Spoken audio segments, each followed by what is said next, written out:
माता भवानी लवो।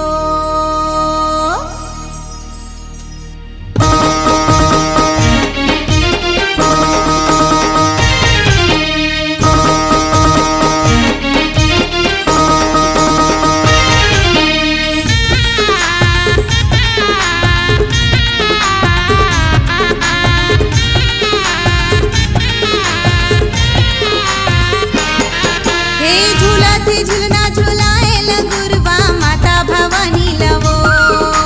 झूलत है झूलना झुलाए लंगुरवा माता भवानी लवो। हे झूलत है झूलना झुलाए लंगुरवा माता भवानी लवो।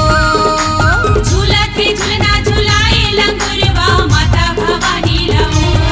हे झूलना के झूल कदम के फूल, झूलना के झूल कदम के फूल, झूलत है झूलना झुलाए लंगुरवा माता भवानी लवो। झूलत है झूलना झुलाए लंगुरवा माता भवानी लवो।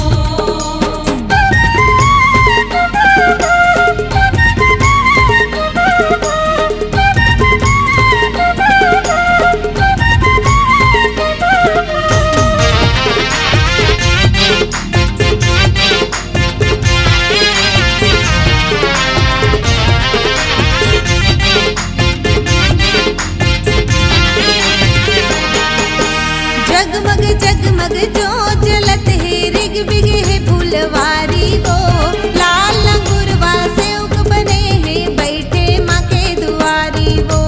बैठे माँ के दुआरी हो मैया, बैठे माँ के दुआरी हो। लाल लंगुरवा से उग बने हैं बैठे माँ के दुआरी हो।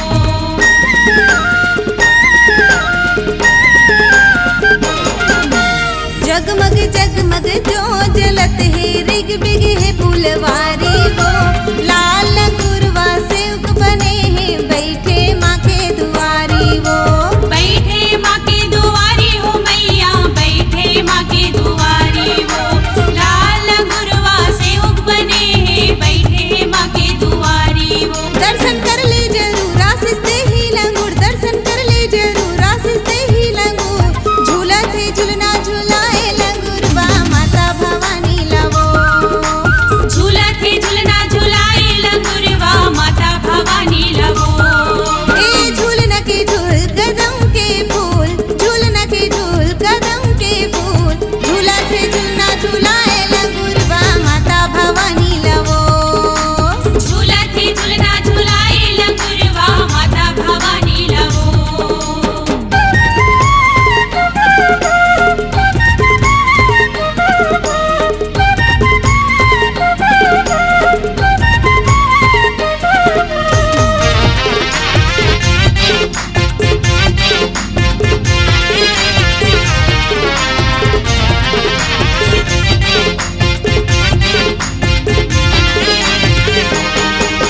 लाली चुनरी ओढ़ के बैठे माता शेरा वाली वो, आस लगाए जौन हर आधे नहीं जावे कोनो खाली वो।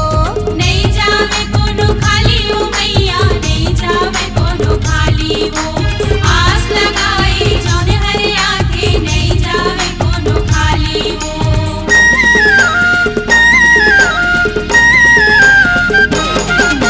लाली चुनरी ओढ़ के बैठे माता शेरा वाली वो, आस लगाए जौन हर आधे नहीं जावे कोनो खाली वो। नहीं जावे कोनो खाली हो मैया, नहीं जावे कोनो खाली हो। आस लगाए जौन हर आँखें नहीं जावे कोनो खाली हो। दर्शन कर ले जरूर